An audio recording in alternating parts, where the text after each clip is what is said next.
Skill development ki lamda leingak na lamdam asigi Naha sing Semgatnaba Tongan Tonganba Thabak thouram sing Paikhatli haina Chief Minister Nongthombam Biren phongdokkhre luang sambam da leiba Liberal College da ngasidagi hauraga numit nini chathagadaba mega job fair rozgar mela hodokpaga loinana college asigi Tongan Tonganba block sing sangabagi thouram da wafam se mahak na phongdokkibani Liberal College luang sambam na senduna pangthokpa mega job fair ki thouram aduda saruk yaradna Chief Minister Nongthombam Biren makhatana hai Liberal College na ngasi oiriba firum ase oirakna bahotnabada ahan laman sing na kathopa amaga loinana hotnakiba sing adu kawbi yaroi college asina ngasi oiriba firum ase ahal laman sing aduge achauba khudol amane ngasi gi thouram ase hodokpada state ke song saklaga hodokhiba adu atangmani amade yamna singthaningai oiba amane leingak na kanna hotnabadagi ngasidi high school khakta natana college tasu assembly tawduna state song sakpa hore masina apaba wakhalon khalan batanatuna mama lebak nushibagi wakhalon ama chauna pire college asina silaga ngasidagi pangthokpa horiba mega job fair ase yamna faba khongthang amane masina mahairoi masada leiriba haisingba sing adu mafam chana sizinabage khudong chaba ama piba ngame Prime Minister Narendra Modi ke Vikshit Bharat adu Vikshit Manipur ohendaba yade masigidamak DC Singh ke khuthangda self help group kaya semduna tongan ba product sing puthokpa ngamle hojik relief camp te leiriba sing asida tongan ba training sing piduna pothok kaya puthokpa hore college asigi mahairoi sing atopa company da thabak phangkhiba asi thagatningai ni hainasu mahakna phongdokhe But as is this the way is ownership they are working. Mapuba the way that Magi would talk for Magi like I mama to I don't know she as always saying something with the girl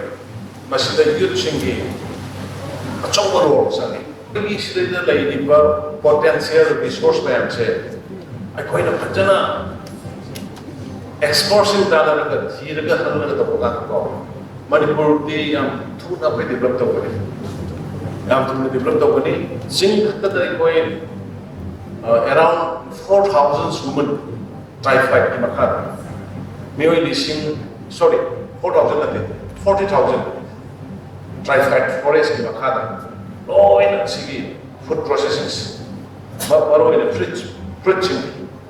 Kanna tawar kaya ba doon masuk kaya si Pune da Bangalore da okay outlet hangin kan ada yualan Delhi da hangin semua itu pun ada Manipur yang kanna honori.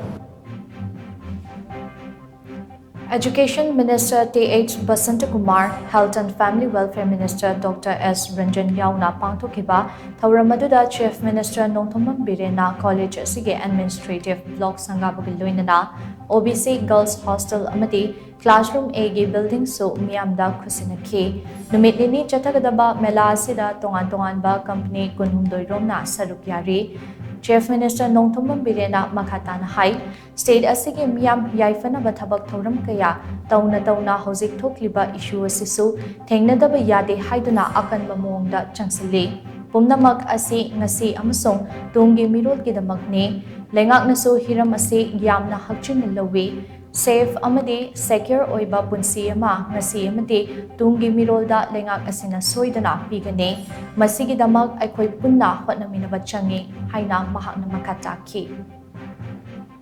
Bible Tivani hadaki say ama makai sa foi to adu ko pele pele struggle se sai Maya mama kayak misalnya himno pesona da bayade pesa ta da bayade pan da bayade larik da bayade lai di ba Manipuri state maso issue si sokoi thena da bayade future generation gini nasi generation gini ako yang laina low sumoy ato na state government we are very serious I report si nangai kangan da so kangan amino je pesa conclusion da ba koi begin conclusion apa masih generation sih dapat generation kita dapat set and secure indigenous peoples demographic imbalance ki, economic ki, or identity ki, madugi